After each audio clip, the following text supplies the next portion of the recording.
बहुत मधुर इस गीत की प्रस्तुति पूजा जी और सोनाली जी। जैसा कि आप देख सकते हैं कि पूजा जी प्रज्ञा चक्षु हैं और सोनाली जी, उन्हें भी थोड़ी समस्या है, लेकिन इन दोनों ने संगीत में एमए किया है और अपने मधुर स्वरों से सबका मन मोह लेती हैं। वैसे ही जैसे प्रज्ञा चक्षु संगीतकार रविंद्र जैन जी कहा करते थे, तन के हिस्से में सिर्फ 2 आँखें हैं, मन की आँखें 1000 होती हैं। तन की आँखें तो सो भी जाती हैं, मन की आँखें कभी न सोती हैं। चांद सूरज के जो हों मोहताज, भीख मांगो न उन उजालों से, बंद आँखों से ऐसे काम करो आँख खुल जाए आँख वालों की। और इसके पश्चात इस नेत्री सम्मेलन की स्मृतियों को सदैव के लिए अविस्मरणीय बनाने हेतु हम एक स्मारिका का विमोचन करने जा रहे हैं। मैं इस स्मारिका की संपादक डॉक्टर लीना ताई गहाणे को मंच पे आमंत्रित करती हूँ और उनसे निवेदन करती हूँ कि वे स्मारिका विमोचन के लिए हमारे तीनों अतिथियों से अनुरोध करें। डॉक्टर माधवी ताई कानिटकर जी, डॉक्टर माधवी ठाकरे जी, डॉक्टर नयना सहस्त्रबुद्धे जी। समय पर ऊपर नहीं उठना, नीचे बैठा है, नीचे बैठ जाओ दादा। मांडी घालून बस रे बाबा, मांडी घालून बस दादा, तू मांडी घालून बस। हमारी अपेक्षा है कि इस स्मारिका में जो संकलित किया गया है, लेख, गीत, मनोगत इत्यादि, वे सभी आपके संग्रह का एक हिस्सा बनेंगे।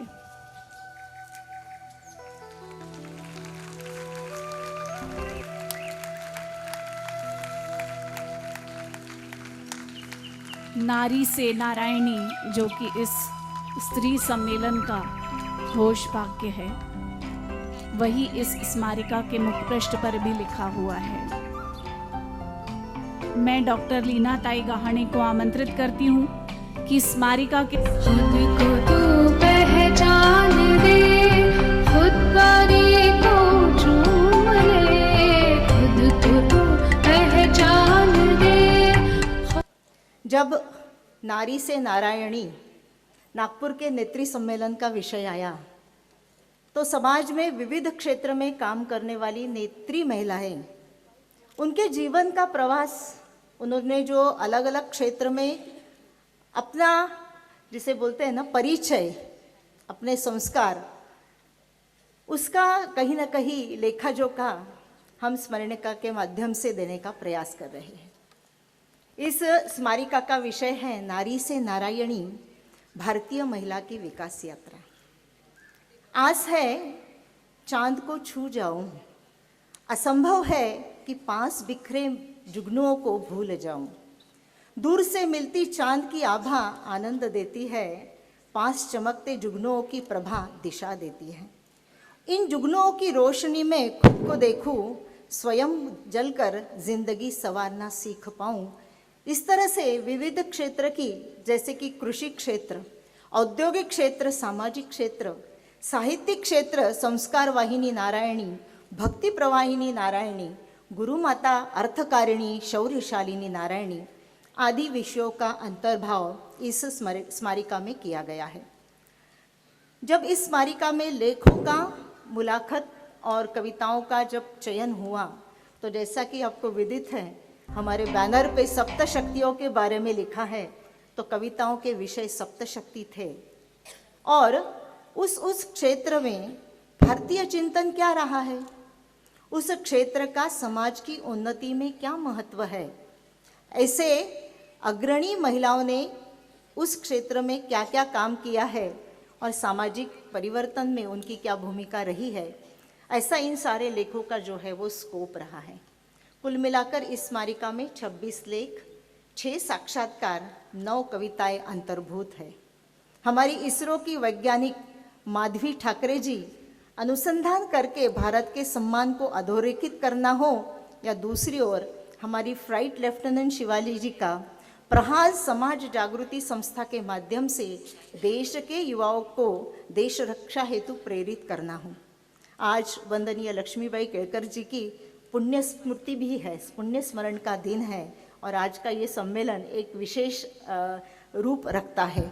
तो वंदनीय लक्ष्मीबाई केलकर जी का महिलाओं को जागृत कर विश्व की सबसे बड़ी महिला संगठन राष्ट्र सेविका समिति का काम हो, या दूसरी ओर समाज जीवन की रीढ़ हमारी कुटुंब संस्था को और परिवारों को जीवित रखते हुए प्रबंधन करती हमारी पूर्व न्यायाधीश माननीय मीराताई खड़गकार हो। ऐसे अनेक पहलू, ऐसे अनेक मोती इस स्मारिका के माध्यम से पिरोने का काम हमारे संपादक मंडल ने किया है। हमारे संपादक मंडल की सदस्यां यहाँ उपस्थित हैं। वो रही हैं शिल्पाताई नंदन पवार, अजिताजी देशमुख, माधुरीताई साखुड़कर और हर्षदाताई पुरेकर। केवल संस्थाओं के माध्यम से काम करने वाली महिलाओं का ही परिचय इसमें नहीं है, तो हमारे रोज़मर्रा की जीवन में हमारा जीवन सुकर करने वाली, चाहे चाय का स्टॉल चलाने वाली हो, नर्सिंग क्षेत्र की महिलाएं हो, ऑटो रिक्शा चलाने वाली हो, या स्वच्छता क्षेत्र में काम करने वाली महिला हो, इन सारी महिलाओं के जीवन से प्रेरणा लेकर हम सारी नेत्रियां जो हैं वो भी और काम के लिए अग्रसर हो जाए, इस आशा के साथ इस स्मारिका को आपके हाथ में देते हुए संपादक मंडल को बहुत बहुत हर्ष हो रहा है। बस इतना ही। धन्यवाद। नमस्कार। धन्यवाद लीनाताई। और इसके पश्चात हम आदरणीय अतिथियों का मार्गदर्शन प्राप्त करेंगे। अतिथियों के वक्तव्य के क्रम में मैं सबसे पहले उन्हें आमंत्रित कर रही हूँ जो उस संगठन में सक्रिय तौर पर कार्य कर रही हैं समर्पण भाव से, जिस संगठन ने इस विश्व के बड़े बड़े देशों को आश्चर्यचकित कर दिया है। वो देश जो बड़े घमंड में कभी हमसे कुछ वर्षों पूर्व बोलते थे, जब हमारे भारत ने पहली बार प्रयत्न किए थे तो उन्होंने कार्टून्स दिए थे कि कहाँ तो वो एलीट स्पेस क्लब है और कहाँ पर ये गाय और हाथियों के वाला देश खटखटा रहा है उस एलीट क्लब का दरवाजा। उन सबको मुंह तोड़ जवाब देते हुए भारतीय अंतरिक्ष अनुसंधान संगठन ने इतनी उल्लेखनीय उपलब्धियां प्राप्त की हैं कि अब वही देश मार्गदर्शन की ओर हमसे मार्गदर्शन प्राप्त करने की अपेक्षा करते हैं। तो मंगल मिशन, चंद्रयान जैसे अनेक महत्वपूर्ण प्रोजेक्ट्स का हिस्सा रही डॉक्टर माधवी ठाकरे जी, जो कि फिजिक्स, बिजनेस एडमिनिस्ट्रेशन और अंतरिक्ष विज्ञान की विशेषज्ञ हैं।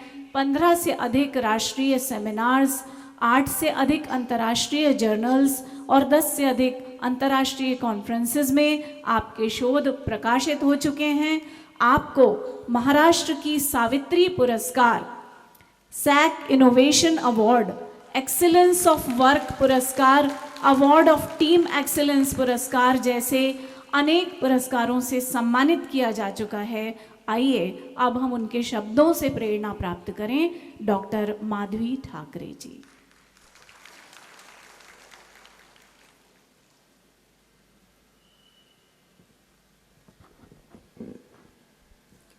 नमस्कार। आज यहाँ उपस्थित सभी नेत्रियों को देख के ये आज का जो हम यहाँ पे कार्यक्रम कर रहे हैं, यहाँ से हमारी ऐसी शुरुआत हो रही है जो शुरुआत नागपुर ही नहीं बल्कि पूरे जग भर में ये क्रांति ज़रूर लेके आएगी, ये लग रहा है। मंच पर उपस्थित सभी नेत्रियाँ और यहाँ सभागृह में उपस्थित सभी नेत्रियाँ, इन सबको मेरा अभिवादन। आज महिला समन्वय और संघमित्रा सेवा प्रतिष्ठान की ओर से जो आयोजित ये नेत्री सम्मेलन है, इसमें मुझे यहाँ उपस्थित होने का यह मौका देकर ऑर्गेनाइज़र्स को मैं बहुत बहुत धन्यवाद करना चाहती हूँ कि इस कार्यक्रम में मुझे यहाँ उपस्थित होकर आप सबके बीच में मेरे अपने जो विचार है वो मैं आपके साथ में शेयर कर सकूँ, ये अपॉर्चुनिटी उन्होंने मुझे दी है, तो उसके लिए बहुत बहुत धन्यवाद। नेत्री सम्मेलन की हमें क्यों आवश्यकता है?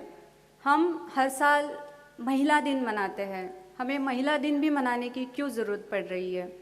जैसे कि हमने थोड़ी देर पहले सुना है कि हमें कंपटीशन नहीं करनी है, मेल फीमेल के बीच में कोई कंपटीशन नहीं है, हमें किसी के साथ में अपनी तुलना नहीं करनी है, बट हमें जो अपॉर्चुनिटीज़ मिल रही है वो अपॉर्चुनिटीज़ इक्वल मिलनी चाहिए। आज अगर मैं अपने ही ऑर्गेनाइजेशन की बात करूं तो वहाँ पे भी अगर हम देखें तो जो रेशो है वो रेशो अभी भी इक्वल नहीं है।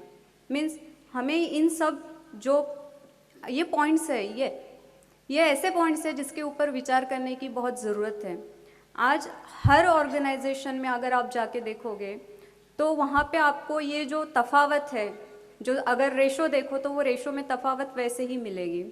जब हम स्टेम की बात करते हैं, जहाँ पे science, technology, engineering and mathematics आता है, यहाँ पे भारत का अगर 2023 का अगर आंकड़ा हम देखें तो यहाँ पे 43% महिलाएं जो है, लड़कियाँ जो है स्टेम में रजिस्टर तो कर रही है, लेकिन उसके बाद में जो परसिवरेंस है वो वहाँ पे नहीं हो रहा है।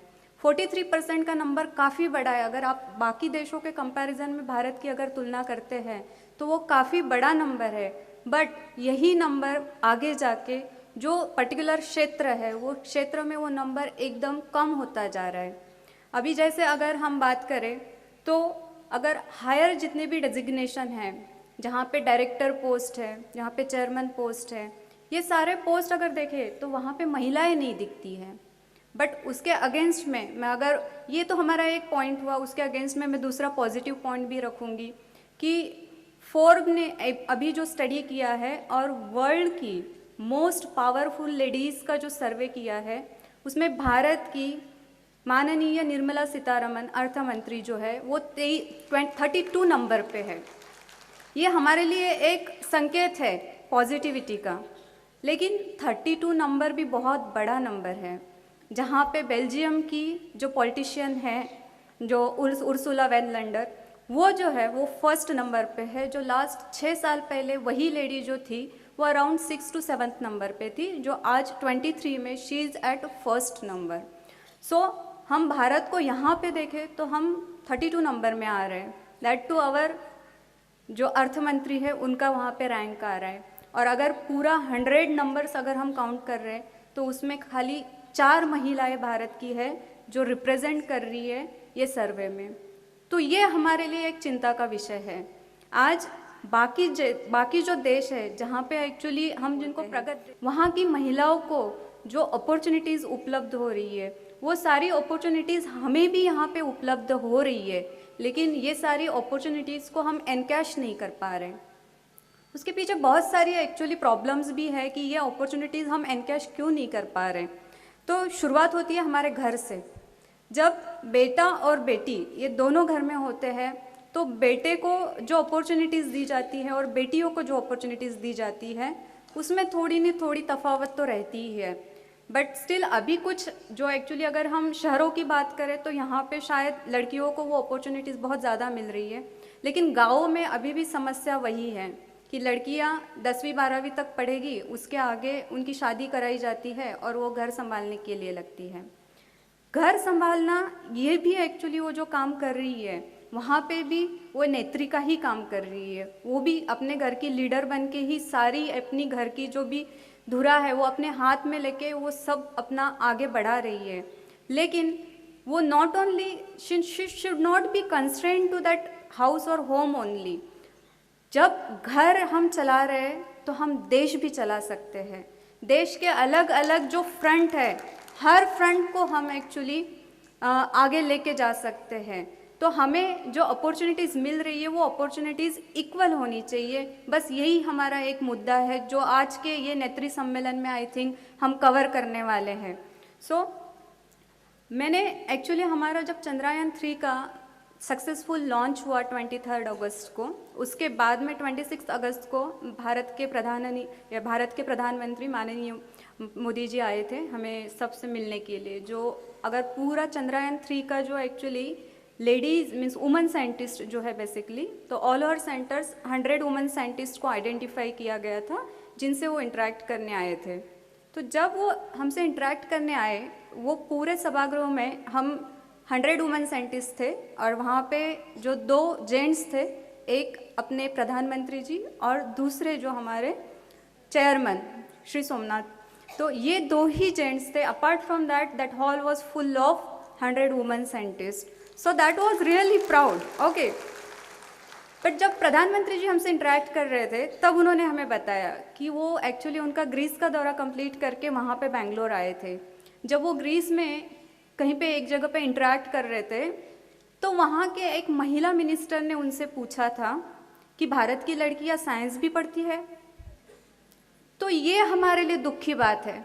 हाँ, जब आज मार्स मिशन हो, चंद्रयान 3 मिशन हो, अगर टेक्नोलॉजी पॉइंट ऑफ व्यू से हम देखें तो इसमें एक्चुअली जितना मेल जो कंट्रीब्यूट कर रहे हैं उतनी ही एक्चुअली फीमेल भी कंट्रीब्यूट कर रही है. बट फिर भी एक तो ये हो सकता है कि उनका नॉलेज सफिशिएंट नहीं है भारत को लेके, या तो फिर दूसरा ये हो सकता है कि हमारा रिप्रेजेंटेशन वहाँ पे कहीं और कम पड़ रहा है जहाँ पे एक्चुअली हमें अपना रिप्रेजेंटेशन बढ़ाने की ज़रूरत है. सो ये दोनों ही पॉइंट एक्चुअली हमें देखने की ज़रूरत है. तो हम सेकंड पॉइंट को ही लेके चलेंगे क्योंकि जहाँ पे हम और इम्प्रूव कर सकते हैं डेफिनेटली हम और इम्प्रूव करेंगे. तो आज यहाँ उपस्थित सारी महिलाएं जो अलग अलग क्षेत्र से आई है वो अपने क्षेत्रों को यहाँ पे रिप्रेजेंट कर रही है और वो सारे ही ऐसे हैं कि जो अपने क्षेत्र में एक्सेलेंट है. आज ये नेत्री सम्मेलन यहाँ पे जो आयोजित कर रहे हैं तो ये नेत्री का मैंने एक जस्ट देखा था कि NETRI, this is the spelling for नेत्री. तो N stands for nourishing, E stand for elegant, T stand for talented, R stand for radiant, I stand for incredible. So this is the full form for Netri. So all these 5 characteristics, all of the women we are standing here we have. So we have to pursue all these characteristics and with this characteristic हमें यही actually try करना है कि हम अपने क्षेत्र में कितना आउटस्टैंडिंग परफॉर्म करके आगे जा सकते हैं. ये आउटस्टैंडिंग परफॉर्मेंस तो हम अपने पर्टिकुलर क्षेत्र में करने ही वाले हैं. बट मैं जहाँ तक मुझे लगता है आज घर से जितनी भी महिलाएं यहाँ आने के लिए निकली है वो अपने घर की सारी रिस्पॉन्सिबिलिटीज़ कंप्लीट करके निकली है. तो हर लेडीज़ के लिए ये बहुत इम्पॉर्टेंट है कि वो अपनी घर की जो एक्चुअली रिस्पॉन्सिबिलिटीज़ है उनको पूरा करके वो अपने क्षेत्र में उतना ही कंट्रीब्यूट कर रही है. तो we are working more than the male counterparts. Okay, जब हमारे एक्चुअली हस्बैंड जाते हैं तो उनको घर की चिंता नहीं होती है कि उनको घर में क्या है क्या नहीं है देखना है करके. बट हम जब ऑफिस के लिए निकलते हैं तो पहले हमें घर का देख के निकलना पड़ता है कि मेरे बच्चे जो है वो स्कूल जा रहे हैं, उनका हुआ नहीं हुआ, उसकी टेस्ट है, उसी एग्ज़ाम आने वाली है, तो घर में राशन ख़त्म हुआ. ये सारी चिंताएं महिलाओं की है बेसिकली. बट ये हमें देखना पड़ता है and we are not actually telling कि ये रिस्पॉन्सिबिलिटीज़ हम नहीं लेने वाले because we are accepting this thing कि ये हमारी ही रिस्पॉन्सिबिलिटीज़ है. बट हम अपने आप को यहाँ तक लिमिट नहीं कर रहे कि इतनी रिस्पॉन्सिबिलिटीज़ के साथ हम अपने आप को यहीं तक कंस्ट्रेंट करके रखेंगे. ये रिस्पॉन्सिबिलिटीज़ कंप्लीट करके हम बाहर निकल रहे हैं, बाहर के ओपन वर्ल्ड की सारी चैलेंजेस को एक्सेप्ट करने के लिए. वो जो चैलेंजेस बोल रहे हैं कि तुम में इतनी शक्ति है अपने आप को साबित करने की, तो हम बोल रहे हैं कि हाँ, we are ready to accept all the challenges and we will show you what we can do.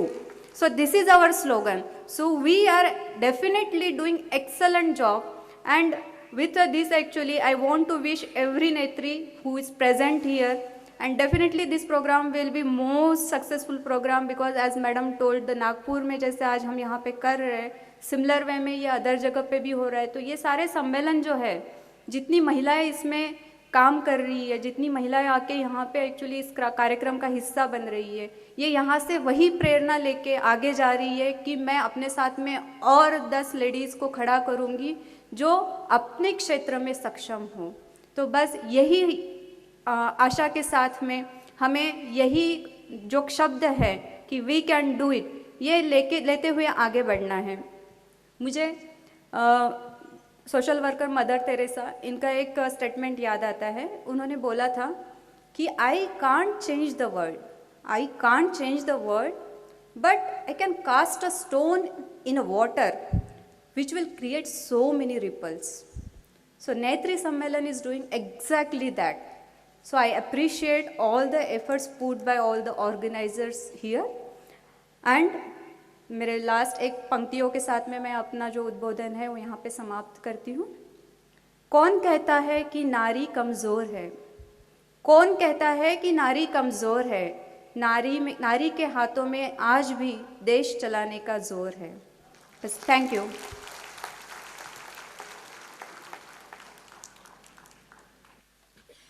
इस सार्थक उद्बोधन के लिए बहुत बहुत धन्यवाद माधवी जी।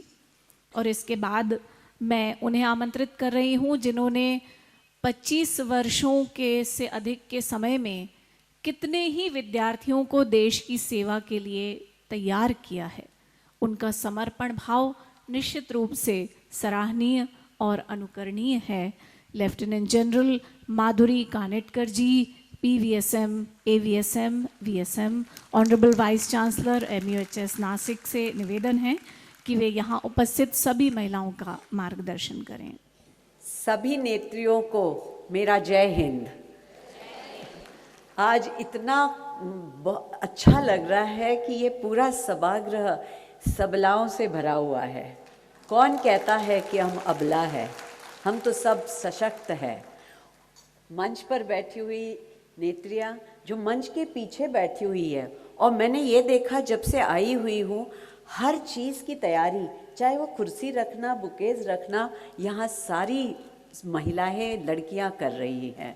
तो क्या देश चलाना छोटी सी बात है? कौन हम बस खड़े हैं। और दूसरी मतलब मेरी मन की बात मैं जो शेयर करना चाहती हूँ कि आज के जो ऑर्गेनाइजर्स हैं उनको मेरा बहुत बहुत धन्यवाद, बहुत बहुत नमन करते हुए मैं ये पूछ रही हूँ, क्या आपने हमारे संस्कृति की तरफ ध्यान दिया, जहाँ पे महिलाओं का तो है ही सरस्वती, लक्ष्मी, दुर्गा। ये देखिए लक्ष्मी है, वो देखिए सरस्वती है, और मैं देखो दुर्गा हूँ।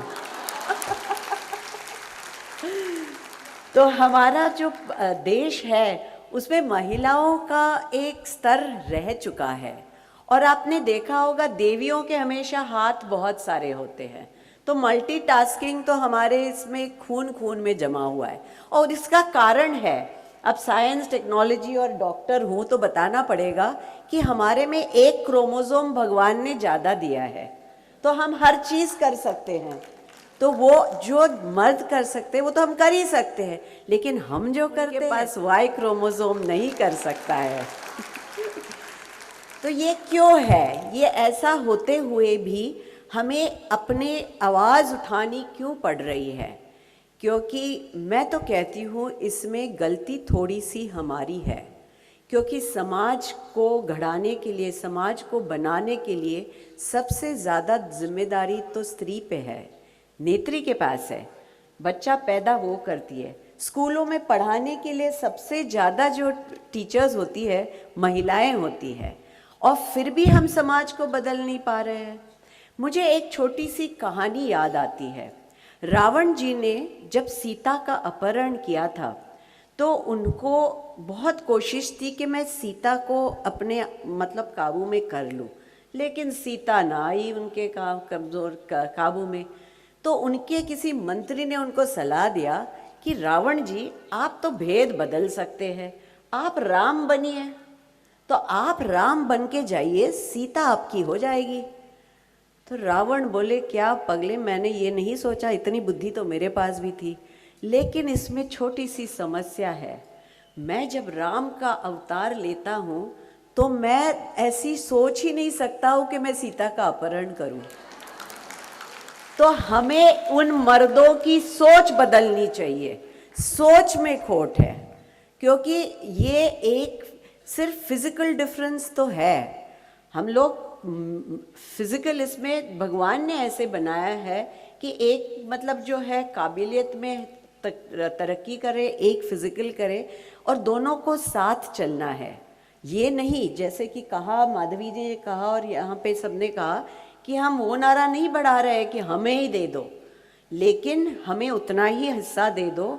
और अब तो कोई सोचने वाली बात ही नहीं रहेगी, क्योंकि अब विकसित भारत का नारा जो लगाया है पंत प्रधान जी ने, उन्होंने कहा जात भाव छोड़ दो। उन्होंने 4 गढ़ बताए और उसमें सबसे पहले बताया महिला।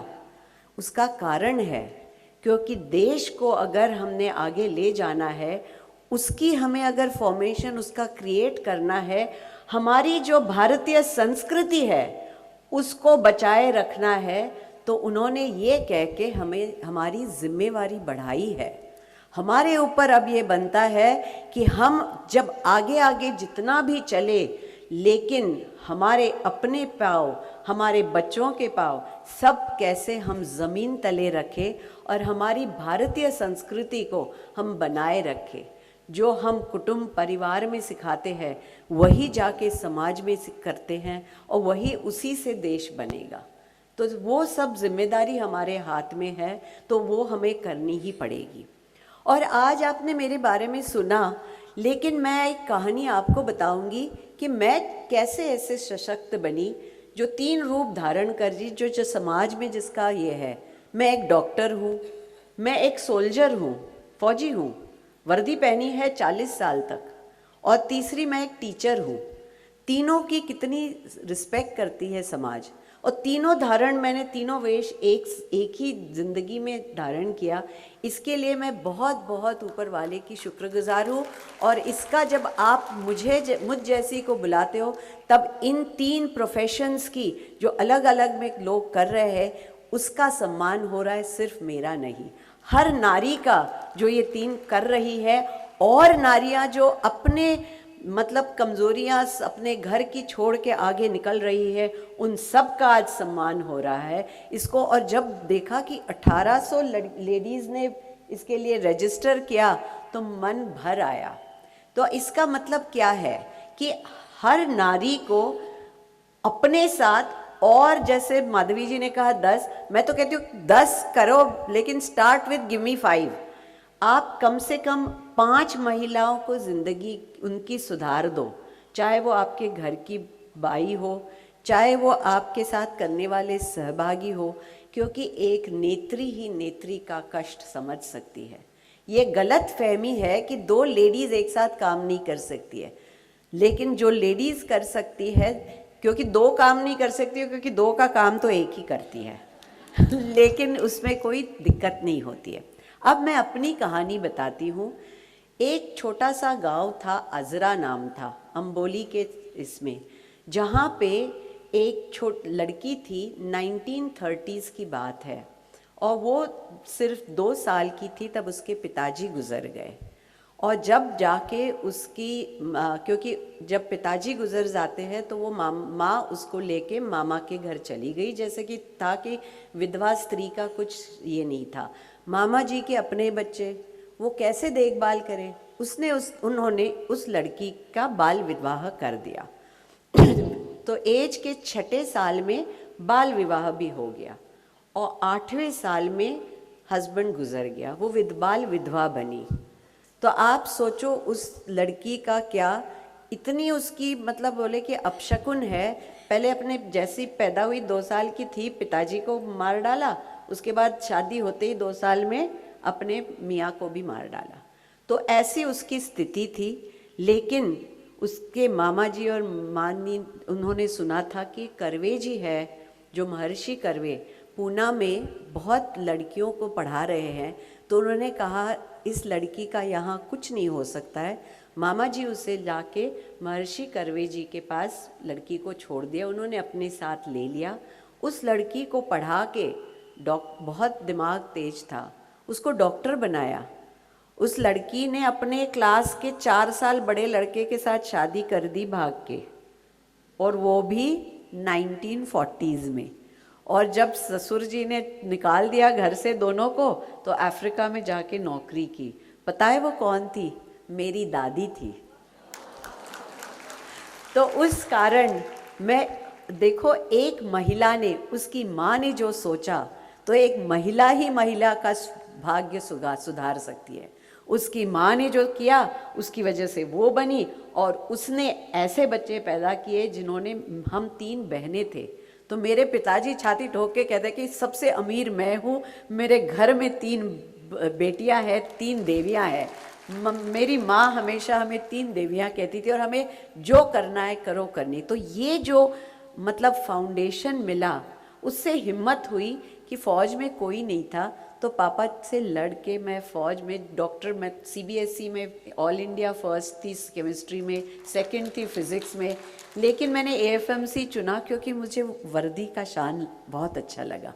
और उससे तब तो एक मतलब ऐसे ही होता है बच्चियों के साथ कि वो प्रभावित हो जाती है, लेकिन उससे जो मुझे मौके मिलते गए ताकि मुझ जो स्व अनुशासन, जो अपने आप को फिट बनाए रखने की जो एनर्जी, जो ऊर्जा, जो स्फूर्ति मुझे दी फौज ने, वो आज तक काबू है, आज तक कायम है। और वो मैं चाहती हूँ हर लड़की तक पहुँचे, ताकि वो जो करना चाहे वो कर सकती है, ये उसे सिद्ध हो। और मैं सब माताओं को यहाँ पे जो हमारे बच्चे हैं उनको क्या सलाह दूंगी कि बेटियों को तो हमने बेटों जैसे पाल लिया और उसमें प्रॉब्लम्स हो रही है।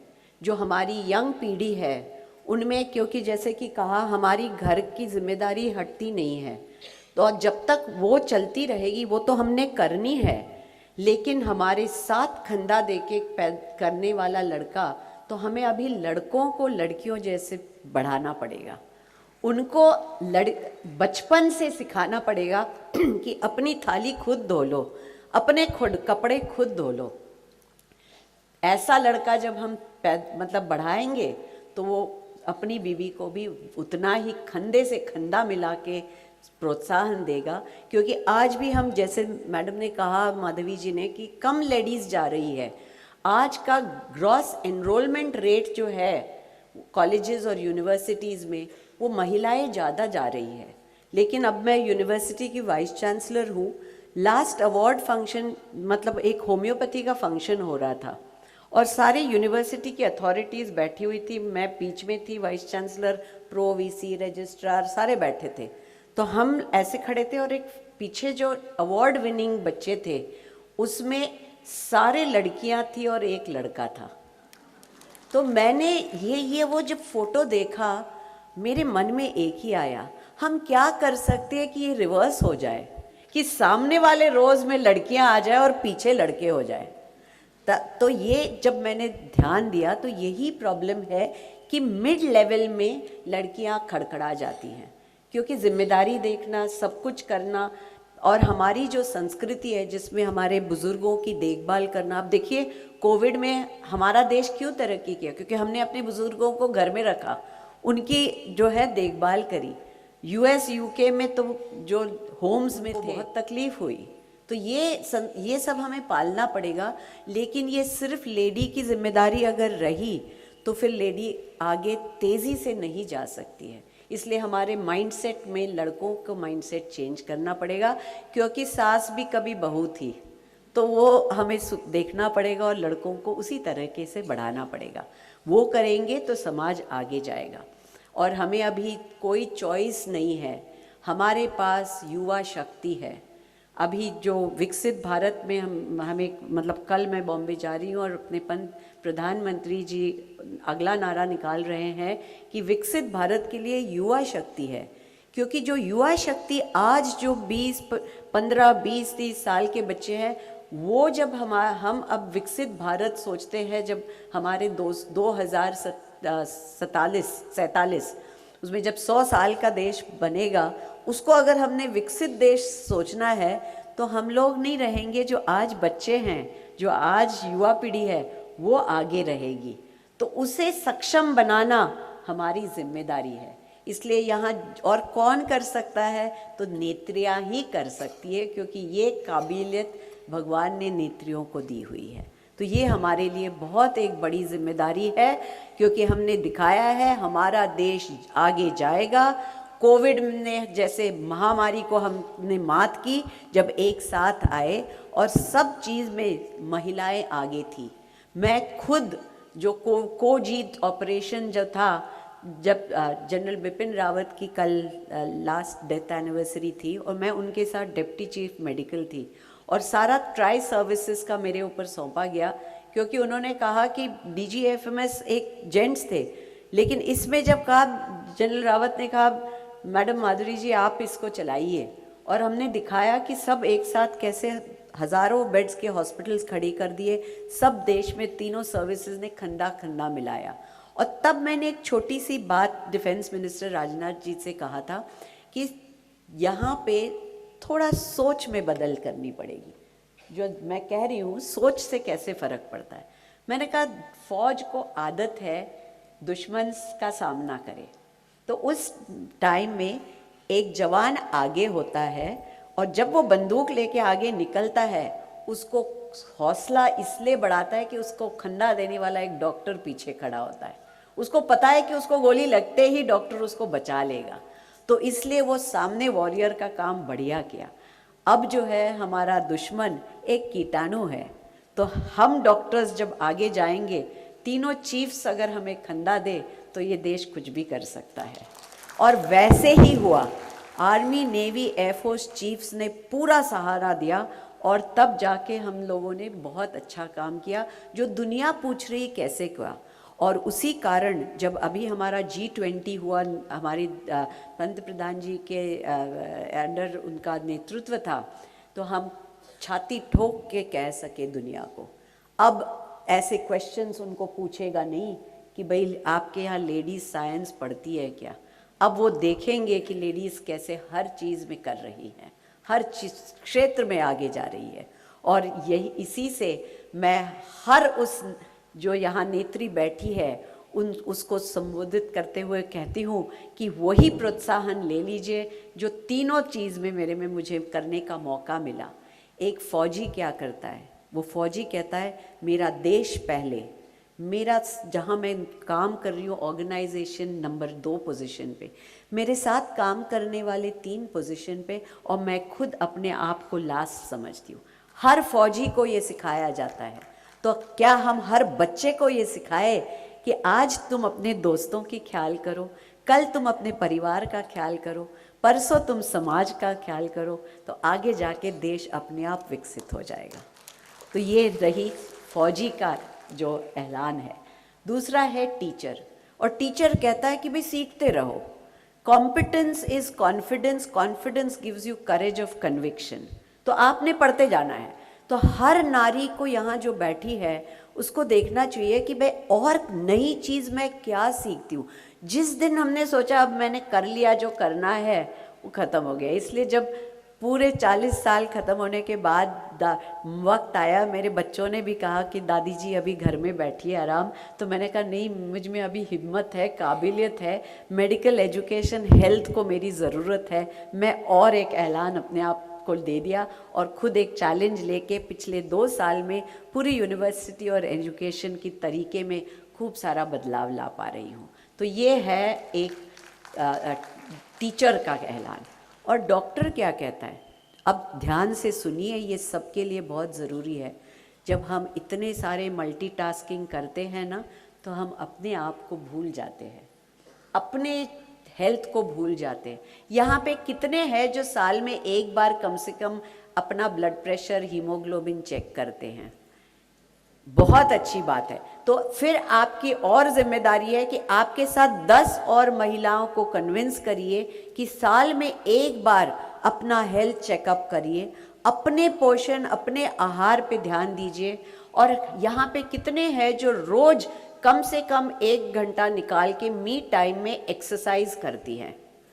एक्सीलेंट। तो अब हमारा ये नारा रहेगा कि नेत्री सम्मेलन के बाद हम दुनिया, पूरे देश तक ये नारा ले जाएंगे कि सबला तू है सबला, लेकिन अपने आप को और ताकतवर बना, अपने सेहत का भी ख्याल रख, अपने आप को भी देखभाल कर, मल्टीटास्किंग में अपने आप को भूल मत जाना। और ये भी मत भूलना कि जब रणभूमि में आप तुम उतरती हो, किसी भी काम के क्षेत्र में उतरती हो, तो मर्द जैसे बनने की कोशिश मत करो।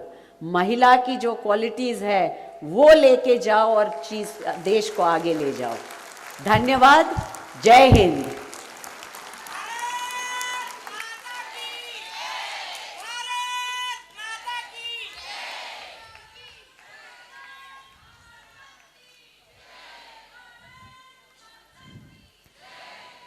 उम्मीद है कि ये जोश जो नारों में प्रकट हुआ है दिल में समा जाएगा और आपको आगे एक नई दिशा दिखाएगा। आदरणीय माधुरी कानिटकर जी ने कुछ सूत्र दिए हैं, कुछ मंत्र दिए हैं, उन्हें अपनाकर हम अपने को अपने क्षेत्र में और दूसरों को उनके क्षेत्र में सक्षम बनने के लिए प्रेरित कर सकते हैं।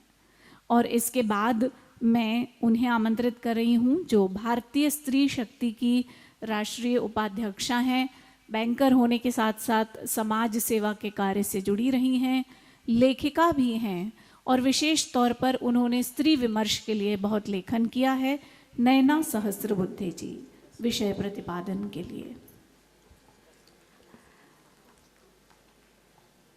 नारी से नारायणी इस नेत्री सम्मेलन में उपस्थित आदरणीय मंच और मेरे सामने बैठे हुए हमारे मार्गदर्शक रहे हुए ज्येष्ठ श्रेष्ठ कार्यकर्ता, सभी संगठनों से जुड़े और समाज की नेत्री के रूप में काम करने वाली सभी बहनों को मेरा सादर अभिवादन, सादर नमस्कार।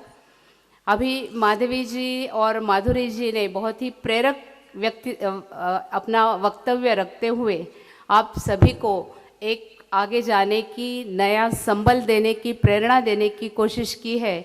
उसके सामने मेरा विषय ये थोड़ा तात्विक है, थोड़ा सा अभ्यासात्मक है, तो मैं आपसे अनुरोध करती हूँ कि थोड़ा सा शांति से सुने, क्योंकि ये अपना एक कार्य जो हम करना चाहते हैं, जिस नींव के आधार पर हम अपना देश विकसित भारत बनाने की सोचते हैं, उस विकसित भारत की जो नींव है, जो नारी है, और वो नारी के पीछे जो हमारा दर्शन है, जो हमारा विचार है, उसकी ये नींव है। इसलिए मैं आप सबको मेरा एक अनुरोध करती हूँ, ये भारतीय चिंतन में महिला इस विषय रखने का, इस विषय ऐसे इतने बड़े सम्मेलन में रखने का मुझे लगता है जो उद्देश्य है, जो आज की महिलाओं की स्थिति है, महिलाओं को की तरफ देखने का आम तौर पर समाज का नज़रिया है, उसे एक भोग वस्तु के रूप में देखने का नज़रिया है। महिला की सुरक्षा के बहुत सारे प्रश्न खड़े हो रहे हैं और इस दशा में महिलाओं की जो अवस्था है, इस अवस्था को अलग से दिशा देने का प्रयास हमें सबको करना है। और मुझे लगता है इस हेतु महिला चिंतन या भारतीय चिंतन में जो महिला का विचार किया है, ये विषय रखा गया है। इस दिशा देने का प्रयास जब करना है तो सिर्फ मुझे कुछ बिंदु इसमें आपके सामने रखने हैं, क्योंकि वो सब बिंदु अपने संस्कृति में, अपने तत्वज्ञान में, अपने जीवन दर्शन में, जीवन व्यवहार में, जीवन मूल्यों में शुरू से ही आगे आते हुए हमें दिखाई दे रहे हैं। अभी माधुरी जी ने सीता का उदाहरण दिया था, उसके हम रामायण महाभारत के अगर उदाहरण ले लेंगे तो ये काल आज से लेके 14,000 वर्ष, 7,000 वर्ष इतना पुराना हो रहा है। वैदिक काल के तो हमारे पास में पुख्ते सबूत उपलब्ध है। इसलिए हम कहते हैं कि वैदिक काल में नारी का जो स्थान था वो अत्यंत उन्नत ऐसा स्थान था। लेकिन उसके पहले की भी नारियां है, या जो अवनत काल आया उसकी भी जो नारियां है, उनमें भी जो ऊर्जा, जो शक्ति थी, उसके बारे में हमें सोचना है। किसी भी पर्वत की या एक महाकाय विशाल पर्वत की अगर ऊंचाई नापनी है तो पर्वत के तो बहुत सारे शिखर होते हैं, कुछ बड़ा होता है, कुछ छोटा होता है, लेकिन ऊंचाई जो नापी जाती है वो सबसे बड़े ऊंचे शिखर के हिसाब से नापी जाती है, ना कि जो छोटे मोटे शिखर है या उसमें जो खाइयाँ होती है, उन खाइयों से उस पर्वत की जो ऊंचाई है उसे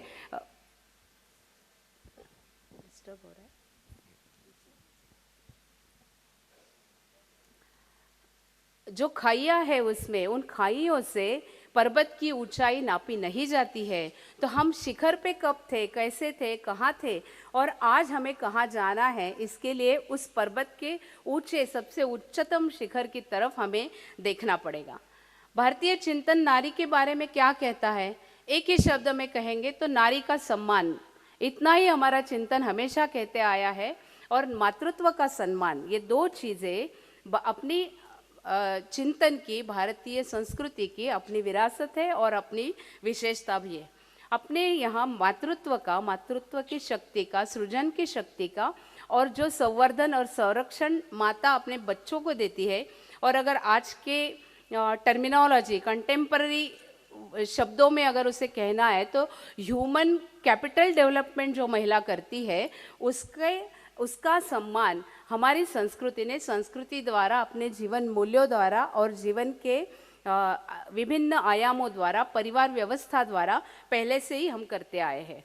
हम अगर स्त्री के निर्माण की अगर बात करेंगे, जेनेसिस की बात करेंगे, या स्त्री और पुरुष इन दोनों की उत्पत्ति जब हुई है, जब कैसे हुई है, इसके बारे में अगर सोचेंगे तो भारत में अत्यंत वैज्ञानिक, साइंटिफिक, लॉजिकल इस तरह से नारी की तरफ देखने का दृष्टिकोण हमारे जितने भी ग्रंथ है, जितने भी ज्ञान परंपरा है, उसमें बताया गया है।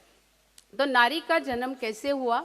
जब ब्रह्म तत्व या ईश तत्व या भगवान को ऐसा लगा कि हमें अभी और विस्तारित होने की आवश्यकता है, तो तभी उन्होंने 2 रूप धारण किए। एक रूप था पुरुष का, एक रूप था स्त्री का। और ये जो कल्पना है और ये जो हमारा विश्वास है, इस विश्वास में ही आज जिसको जेंडर इक्वालिटी कहते हैं, वो जेंडर इक्वालिटी का बीज हमारे तत्वज्ञान में, हमारी कल्चर में, हमारे दर्शन में शुरू से ही हमें दिखता है। और दूसरा है कि हर स्त्री में आत्मा है, हर स्त्री मानव है, हर स्त्री पुरुष के समकक्ष है, समरूप है, इक्वल है। इक्वलिटी इसका मतलब कोई स्पर्धा, कोई अनुकरण ये नहीं है। ये बात हमने अभी तक 2-3 बार सुनी है। और जो समकक्ष होना है, वो समकक्ष होने के लिए हमें हमारे मन में ये धारणा होने की आवश्यकता है कि स्त्री और पुरुष शारीरिक रूप से भिन्न हो सकते हैं, लेकिन उनके मान सम्मान के हिसाब से, उनके जो दायित्व है या उनके जो कर्तृत्व है, उस हिसाब से वो दोनों समान है। ये जो हमारी धारणा है, ये अत्यंत महत्वपूर्ण है। और यहाँ तुलना करना थोड़ा सा प्रासंगिक भी मुझे लगता है। और सेमेटिक रिलीजन्स या अब्राहमिक रिलीजन्स जिसे कहा जाता है, और इंडिक रिलीजन या भारतीय हिंदू और हिंदू से समकक्ष जो अन्य धर्म हैं, उन धर्मों की अवधारणा और अन्य सेमेटिक और अब्राहमिक धर्मों की जो अवधारणा है, इसमें ये मूलभूत अंतर है। और वो मूलभूत अंतर सृष्टि के निर्माण से कितने लाखों वर्ष जैसे भी मानव उत्क्रांत होते गया, तब से लेके अभी 100 साल पहले तक वही धारणा चलती आई थी। और जब 100 साल पहले, मतलब 1918 या 1920 में जब महिलाओं को मताधिकार दिया जाना चाहिए या नहीं, इस तरह के जब डिबेट होते थे, तब ये कहा जाता है कि महिला जाता था, या ये धारणा बनी हुई थी पाश्चात्य देशों में, जहाँ एक प्रेषित एक पुस्तक इस तरह से आगे चलती आई वैचारिक धार्मिक धारा है, वहाँ पर ये सोचा गया था कि महिलाओं में आत्मा नहीं है, इसके लिए उनको ये अधिकार देने की आवश्यकता नहीं है। कुछ धर्म ऐसा भी कहते थे कि अगर स्त्री ने कोई गवाही दी, यहाँ बहुत सारे एडवोकेट लोग हैं, मान्यवर लोग हैं, वो जानते हैं कि गवाही हम जब देते हैं तो महिला ने दी हुई गवाही की जो वैल्यू है वो आधी पकड़ी जाएगी। मतलब अगर हमें एक पुरुष की गवाही और एक महिला की गवाही अगर हमें समान माननी है, तो 2 महिलाओं को गवाही देनी पड़ेगी। ये बहुत पुरानी नहीं, केवल 100 साल पहले की बात है। इस पृष्ठभूमि पर जब हम भारत के दर्शन की बात करते हैं, और जिसमें ये कहा गया है कि महिला और पुरुष ये बीजोद्भवी समदले, मतलब एक ही बीज से निर्माण हुए, जैसे 2 दल होते हैं, एक ही दाना जब अंकुरित होता है तो उस दाने से 2 पत्ते या 2 अंकुर से 2 पत्ते निर्माण होते हैं। तो उसमें हम कह सकते हैं क्या कि ये पहला पत्ता है, ये बाद का पत्ता है? हम बोल सकते हैं क्या? नहीं बोल सकते, क्योंकि वो साथ में ही उसमें से अंकुरित होते हैं। लेकिन जब अवधारणा ऐसी होती है, एडम और ईव की हमने बात कही है, सुनी है, और जब एडम के साथ देने के लिए या उसके मनोरंजन के लिए ईव की निर्मित होती है, उसको कहा जाता है कि ये फल नहीं आपको खाना है। और वो फल जब वो खाती है तो उसमें से जो शारीरिक भावना निर्माण होती है और उसमें मानव प्रजा आगे निर्माण होती है।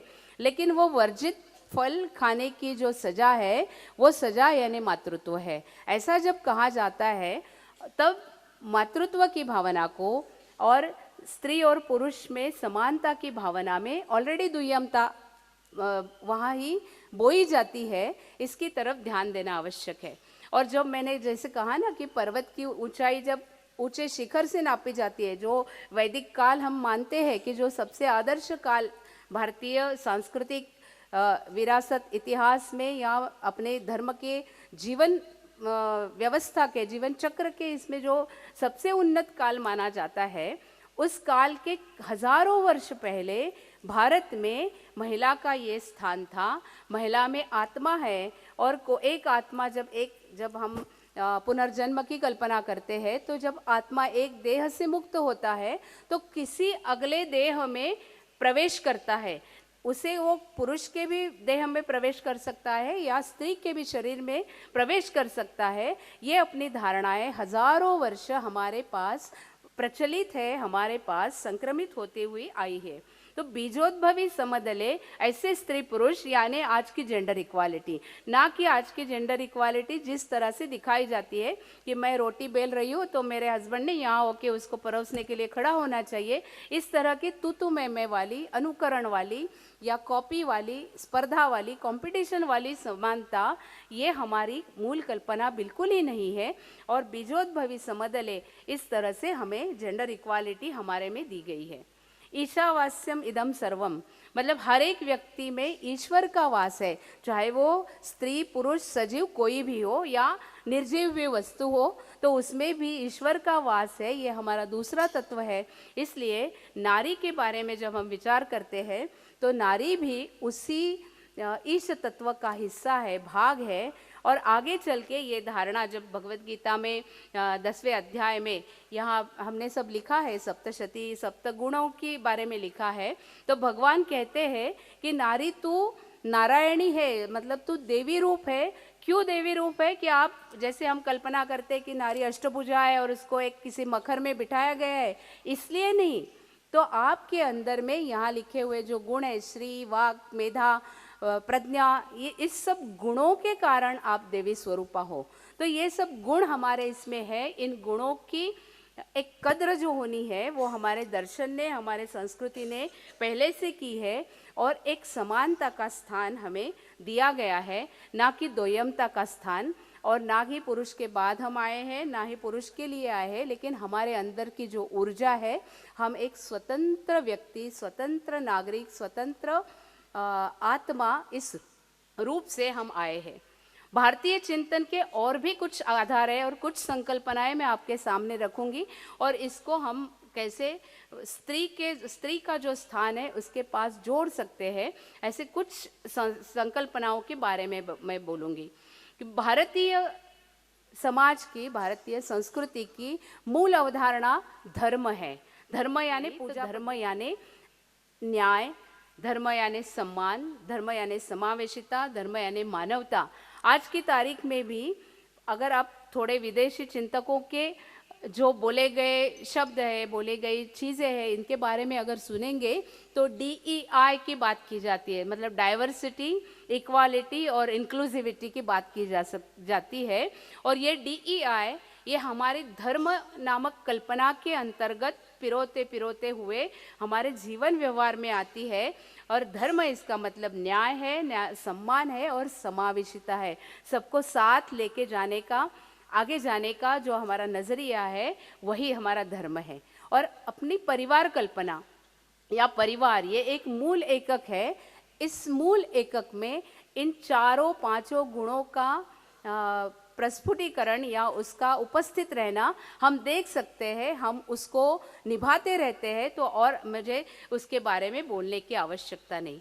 आध्यात्मिकता ये हमारा मतलब अंतरंग ऐसा एक सद्गुण है, ना कि हम भोगवादी है। ज़्यादा से ज़्यादा भोग करने से के बजाय त्याग से हमारे व्यक्तित्व की और हमारे समाज की, हमारे राष्ट्र की उन्नति होने वाली है। ऐसे सोचने वाले, ऐसे आध्यात्मिक भाव मन में रखने वाले, ऐसा भारतीय समाज है। और भारतीय चिंतन का ये और एक आधार है। तीसरा आधार है हमारा चिंतन एकात्म चिंतन है, वो विभेदात्मक चिंतन नहीं है। जब हम आज के भी या आज के पहले 200 वर्ष जो नारी आंदोलन विश्व भर में चल रहे हैं उसके बारे में भी अगर सोचेंगे तो हम देखते हैं कि विभेदात्मक सोच बड़े पैमाने पे सामने रखी जाती है। विरोध करना होता है कि पुरुष सत्ताकता का, लेकिन किया जाता है पुरुषों का। स्त्री विरुद्ध पुरुष, पति विरुद्ध पत्नी या मानव विरुद्ध निसर्ग, ऐसी अलग अलग बाइनरीज खड़ी की जाती है। तो भारतीय जो चिंतन है वो एकात्म चिंतन है और ऐसा विभेदात्मक बाइनरी रखने वाला चिंतन हमारा नहीं है। विकास की हमारी जो कल्पना है वो विकास की कल्पना भी भोग के आधार पर, ज़्यादा से ज़्यादा कंजम्पशन के आधार पर आधारित नहीं है, बल्कि वो त्याग के आधार पर और सीमित उपभोग के आधार पर है। उपभोग करना भी नहीं, क्योंकि एक तरह से भारतीय संस्कृति को अलग तरीके से भी सामने अनेक देशों में, पाश्चात्य देशों में रखा जाता है कि ये तो भगवे वस्त्र पहनने वाले लोग हैं, इसका मतलब ये कोई भी उपभोग लेते ही नहीं है। तो ये भी एक एक्सट्रीम हमारे पास नहीं है, और दूसरा ही पूरा भोगवादी, ऐसा एक्सट्रीम नहीं है। तो सीमित उपभोग ये हमारी विकास की कल्पना है, और विकास की जो हमारी कल्पना वो लीनियर या एकरेशीय भी नहीं है। जब एकरेशीय विकास की कल्पना होती है, चाहे वो पर्सनालिटी डेवलपमेंट की अगर हम बात करेंगे, तो व्यक्तित्व का विकास, अगर मुझे आगे जाना है तो मुझे किसी को नीचे करना पड़ेगा, और आगे जाना है तो और किसी को नीचे करना पड़ेगा। That is called linear concept of development. तो ये हमारी नहीं, तो हमारी कल्पना जो है वो वर्तुलाकार या सर्कल और स्पाइरल जिसे कहते हैं, इस तरह की है। इसके लिए मेरा विकास, मेरे परिवार का विकास, परिवार में स्त्री का विकास, पुरुष का विकास एक दूसरे के विकास को छेद नहीं करता है। ये एक बड़ा महत्वपूर्ण ऐसा भारतीय चिंतन का महत्वपूर्ण बिंदु है। और सर्वे भवन्तु सुखिनः, ये तो हम रोज कहते हैं। G20 हो या हमारी प्रार्थनाएं हो, उसमें हम वही भाव लेके चलते हैं। और इस भाव का स्त्री भी एक अभिन्न हिस्सा है। स्त्री को अलग करके कंपार्टमेंटल थिंकिंग, मतलब अगर परिवार का सोचना है तो ये पुरुष का विकास, ये स्त्री का विकास, ये बच्चों का विकास, ये बुजुर्गों का विकास, ऐसे कंपार्टमेंटल थिंकिंग हमारा नहीं है। लेकिन हमारी जो विचारधारा है, हमारी जो अवधारणा है, वो एक दूसरे के साथ पूरे समाज का, पूरे परिवार का, और आगे चलते चलते समाज का और राष्ट्र का विकास, ऐसी हमारी अवधारणा है।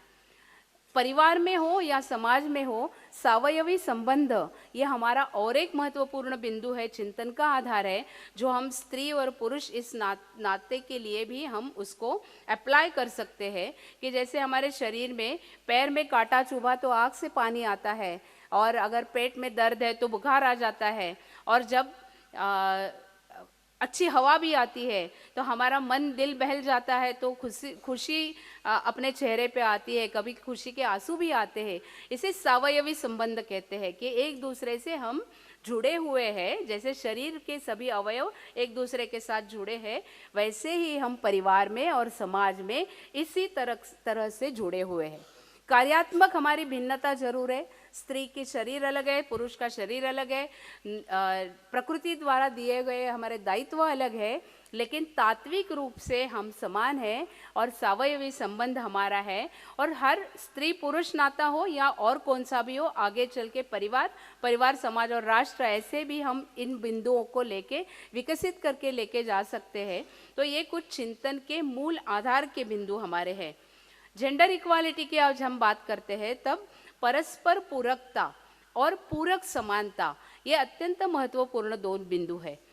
परस्पर पूरकता, जब वेस्टर्न थिंकिंग की हम बात करते हैं या उसके बारे में हम सोचते हैं, तो परस्पर ऐसा कहने के बाद में एक सोच ऐसी आती है कि एक किसी दूसरे के ऊपर डिपेंडेंट है। चाहे मैं किसी चीज़ के लिए मेरे पति के ऊपर डिपेंडेंट हूँ या मेरे पति मेरे के ऊपर डिपेंडेंट है, इसका मतलब एक पावरफुल है और एक पावरलेस है। तो ये समीकरण हमारे विचार, सोच और अवधारणा में नहीं है। इसलिए जो कॉन्फ्लिक्ट है वो कॉन्फ्लिक्ट हमारे रिलेशंस में नहीं आता है, और हम एक दूसरे के पूरक है, ना कि केवल स्त्री पुरुष के पूरक है। पुरुष भी हमारे पूरक है, हम भी पुरुष के पूरक है। तो परस्पर पूरकता और पूरक समानता ये अत्यंत एक महत्वपूर्ण बिंदु है, जिसके आधारित चिंतन और समाज की व्यवस्था, परिवार की व्यवस्था हमारी बनी हुई है। इसके लिए अनुकरण या अर्थहीन अनुसरण, जस्ट फॉलो करना, मतलब पुरुष आदर्श है मान के उनको भी अर्थहीन अंधे दिमाग से, दिमाग ना लगाते हुए अंधी आंखों से उनका भी फॉलो करना, अनुसरण करना, ये भी अनुकूल नहीं है, ये भी ठीक नहीं है। तो स्त्री और पुरुष परस्परावलंबी है, परस्पर पूरक है और परस्पर संबंधी भी है। तो इन तीन मुद्दों के ऊपर अगर हम देखेंगे तो हमारे संस्कृति में जो दाम्पत्य कल्पना या दंपति की कल्पना है, ये वो यहाँ मायने बहुत रखती है। हमारे कुटुंब या परिवार का जो आधार है वो दंपति है, ना ही केवल पुरुष, क्योंकि पुरुष के बिना यज्ञ का अधिकार, मतलब पत्नी के बिना पुरुष को यज्ञ का भी अधिकार नहीं है, पूजा का भी अधिकार नहीं है। और पति और पत्नी ये दोनों मिलके एक यूनिट बनता है, और एक यूनिट दोनों अपूर्णांक है ऐसा माना गया है, और दो अपूर्णांक मिलके एक पूर्णांक बनेगा और परिवार का अच्छे से चलन बनाएंगे, बच्चों के ऊपर अच्छे से संस्कार करेंगे।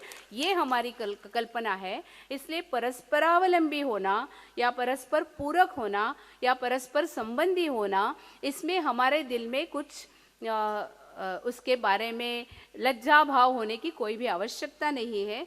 और हम दंपति है और दंपति को लेके आगे चलने की हमारी कल्पना है। अर्धनारी नटेश्वर के बारे में हमने सब सुना है, और अर्धनारी नटेश्वर की कल्पना ये अपने आप में इसके लिए महत्वपूर्ण कल्पना है क्योंकि हर व्यक्ति में, चाहे वो पुरुष हो, कुछ स्त्रियोचित गुण होते हैं, मतलब कुछ पुरुष एकदम क्षमाशील होते हैं, कुछ पुरुष एकदम मन से बहुत सॉफ्ट होते हैं, या महिलाएं बहुत कणखर नेतृत्व करने वाली ऐसी भी होती है। इसका मतलब ये है कि दोनों में दोनों के गुण होते हैं, कभी परसेंटेज उसका कम ज़्यादा होता है, हम भी अपने परिवारों में देखते हैं।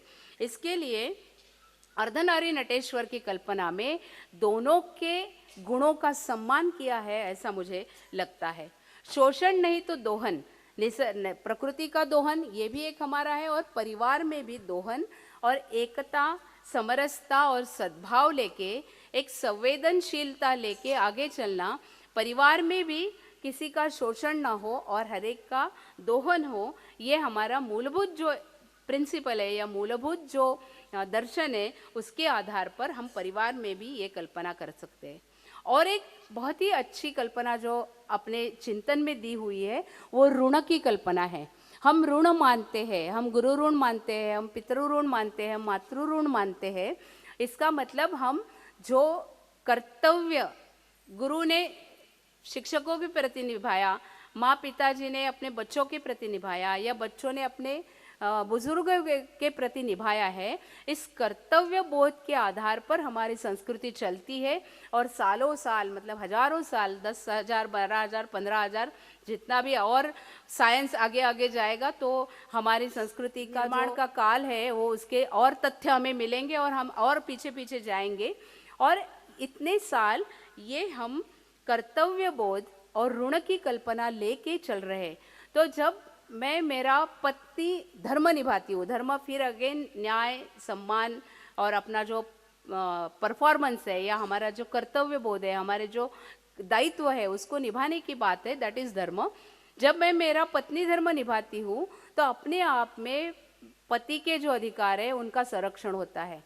जब हम मातृ धर्म का पालन करते हैं या पितृ धर्म, कौन सा भी धर्म का पालन करते हैं, इसका मतलब अधिकार, दूसरों के अधिकार सिक्योर होते हैं, दूसरे के अधिकारों का संरक्षण होता है। जब अधिकार, क्योंकि आज का जो फ्रेमवर्क है, सोशल फ्रेमवर्क है, वो राइट बेस्ड है, तो अधिकारों की बात ज़्यादा होती है, कर्तव्यों की बात कम होती है। लेकिन कर्तव्यों के निभाने के कारण दूसरों के अधिकारों का रक्षण, और वो भी बिना कोई झगड़े के, ये बहुत ही एक अनूठी ऐसी कल्पना है। और ये परिवार से लेके देश तक हमारे चाल चलन में, हमारे व्यवहार में आती हुई हमें दिखता है। दूसरा एक महत्वपूर्ण जब बात आती है कि महिलाओं के जब 200 वर्षों के काल, जब महिला अधिकारों की बात चली है, महिलाओं के सशक्तिकरण की बात चली है, तो बहुत बार ये देखा जाता है कि पश्चिमी विचारधारा में महिला के जो मूलभूत नैसर्गिक दायित्व है मातृत्व, उसके बारे में मतलब हेट्रेड या एक उसके बारे में अलग सी भावना पनपी गई या वहाँ विकसित की गई, लेकिन हमारे देश में, हमारी संस्कृति में, हमारे चिंतन में और हमारे व्यवहार में मातृत्व का सम्मान हमेशा किया गया है। और आज की तारीख में वो मातृत्व केवल बायोलॉजिकल मातृत्व भी ना हो, लेकिन वो जो मातृभाव है, दूसरों के प्रति कुछ हमारा दायित्व है वो करने की जो हमारी इच्छा है, जो हम करते हैं, उस मातृत्व भाव का सम्मान हमारे देश में, हमारी संस्कृति में हमेशा किया हुआ हमें दिखाई देता है। जब अभी ये जीवन दर्शन के कुछ बिंदु मैंने आपके सामने रखे, और जब हम पर्वत के शिखर की बात करते हैं तो खाई की भी बात करना जरूर आवश्यक है, क्योंकि गत 2000 वर्षों में या गत 1500 वर्षों में जो इन सब उन्नत चीज़ें जो वैदिक काल में हम सुनते हैं, और वैदिक काल में महिलाओं की गार्गी मैत्री का नाम लेते हैं, गार्गी मैत्री का ब्रह्मवादिनी होना या उनके जो अधिकार है उनकी हम जब बात करते हैं, और उससे स्खलन होते होते एक अंधकारमय जीवन जब महिलाओं के पक्ष में आया, तो उस काल में भी महिला की शिक्षा परिवार के अंतर्गत चल रही थी। अन्यथा राजमाता जिजाऊ ने इतने पूरे मुगल शासन के बीच में एक शिवाजी का निर्माण करना उनके लिए संभव ही नहीं हो पाता था। उनको गवर्नेंस का, आज की तारीख में गवर्नेंस या राज्य शासन का ज्ञान उन्हें दिया गया था, उन्हें घुड़सवारी का ज्ञान था, उन्हें तलवारबाजी का ज्ञान था। अभी जो अखाड़ा का प्रदर्शन हमने सुबह देखा, वो शिवकालीन बहुत सारी चीज़ों उसमें दिखाई दी गई थी, उनका ज्ञान महिलाओं को दिया जाता था। वो ऐसे कई सारे उदाहरण पूरे ईस्वी सन 2000 वर्षों के जिसे थोड़ा सा अंधकार युग या अवनत काल हम मानते हैं, इसमें भी हमें सामने दिखाई देते हैं। और इसका कारण ये है कि हमारा जो जीवन दर्शन है वो अपने मूल्यों के आधार पर जीवन व्यवहार में हमेशा प्रतीत होते आया है। कि जब भी लेखन की भी कला नहीं थी, जब भी लिखना भी संभव नहीं था, तब मौखिक ज्ञान परंपराओं के आधार पर हमारा जो चिंतन है वो हजारों वर्ष से आगे आगे संक्रमित होते होते आगे आगे पीढ़ियों तक आया हुआ है। और वो जीवन व्यवहार में अपने कुछ प्रथा परंपराओं में, कुछ धार्मिक जो हम त्योहार मनाते हैं, उन त्योहारों में ऐसा रिफ्लेक्ट होते हुए हमें दिखाई देता है। और एक ये बड़ा सूत्र, लंबा सूत्र है जो जीवन दर्शन से लेके आज के जीवन व्यवहार तक आके समाप्त होता है। जब आज अधिकारों की बात होती है तो भारत में महिलाओं के कौन से अधिकार थे, मैं आज की थोड़ी टर्मिनोलॉजी भी यूज़ करूँगी, उसका भी उपयोग करूँगी। और जब वैदिक काल में महिलाएं शिक्षा ग्रहण करती थी, मतलब या ईस्वी सन के पहले तक जब महिलाओं की शिक्षा उन्हें मिलती थी, तो वो शिक्षा मतलब शिक्षा का अधिकार था, उनको वैवाहिक अधिकार उनके पास थे, पति का चयन करना या ना करना, हमें विवाह करना या नहीं करना, इसके अधिकार थे। प्रॉपर्टी के राइट्स उनके पास थे, उनके पास कौन सा मतलब उनके पास उनका संरक्षण जो है, या उनका अगर किसी ने शादी नहीं की है तो उनका जो परिवारजनों का कर्तव्य उनके प्रति बताया गया है, उसमें प्रॉपर्टी के राइट्स भी सिक्योर किए गए थे। और सबसे ज़्यादा महत्वपूर्ण है कि आध्यात्मिक उन्नति करने का अधिकार भारतीय महिलाओं को शुरू से लेके आज तक प्राप्त है। और जब हम व्यक्ति से लेके समष्टि तक की बात करते हैं और परमेष्टि तक जाने की बात करते हैं, कि व्यक्ति का विकास होते होते हम परमेश्वर की जो आदर्श कल्पना है या व्यक्ति जीवन की आदर्श कल्पना यानी परमेश्वर है, वहाँ तक जाके पहुँचने का, वहाँ तक जाके प्रयासरत होने का, वो साधना करने का अधिकार भी महिलाओं को हमारे पास था। और आज भी जो अन्य धर्मों की महिलाओं को आज भी वो समान अधिकार नहीं है। इसके लिए ये 4 अधिकार जो प्राचीन काल से हमारे पास आए हैं, इनके बारे में बात करना और इसके बारे में थोड़े मन में ठान लेना कि हमारी जो खाई में जो दिखता है वही हमारा दर्शन है, या पर्वत की चोटी पे दिखता है वो हमारा दर्शन है। इसमें थोड़ा तरतम करके हमने अपने जो दर्शन में कहा गया है उसके प्रति सजग रहना, उसका पुनर्स्थापन करने की भी प्रयास करना। आज की अवनति की स्थिति है, आज जो महिलाएं चाहे झुग्गी झोपड़ी में रहने वाली महिलाएं होंगी या वनवासी आदिवासी क्षेत्रों में रहने वाली महिलाएं होंगी, उन्हें अपने समतल समकक्ष लाने के लिए प्रयास करने की जो आवश्यकता है, इसके लिए हमारी जिम्मेदारी और बढ़ती जाती है। जब विमेन लेड डेवलपमेंट की बात आई है और G20 ने ये एक पूरे विश्व को एक तरह का एक मूल्य दिया है, ऐसा हम कह सकते हैं कि विमेन लेड डेवलपमेंट का 1975 वॉज इंटरनेशनल विमेंस ईयर। हम सब जानते हैं कि 1975 ये अंतर्राष्ट्रीय महिला वर्ष था और अभी 2025 में हम उसके 50 वर्ष पूर्ण करने जा रहे हैं। तो अभी तक की जो हमारा दर्शन है, जो अधिकार है या दर्शन ने हमें जो एक सम्माननीय ऐसी भूमिका, सम्माननीय ऐसा महत्व जो हमारी संस्कृति ने दिया है, उसके आधार पर और गत 50 वर्षों के सक्षमीकरण के सबलीकरण के जो प्रयास चले हैं, उसके आगे चल के मुझे लगता है कि now the second phase of empowerment, we are entering into second phase of empowerment. और इसमें हमारी और जिम्मेदारी बनती है कि जो हमें प्राप्त हुआ है उसके आधार पर हम समाज को क्या दें, हम परिवार को क्या दें, अपना परिवार और समाजाभिमुख, राष्ट्राभिमुख, धर्माभिमुख, धर्म यानी फिर से मैं वही कह रही हूँ कि न्याय और समावेशिता, इस तरह का परिवार हम कैसे बनाएं और परिवार को बनाते बनाते हम समाज को कैसे आगे चलाएं, ये अभी हमारी जिम्मेदारी है, ऐसा मुझे लगता है।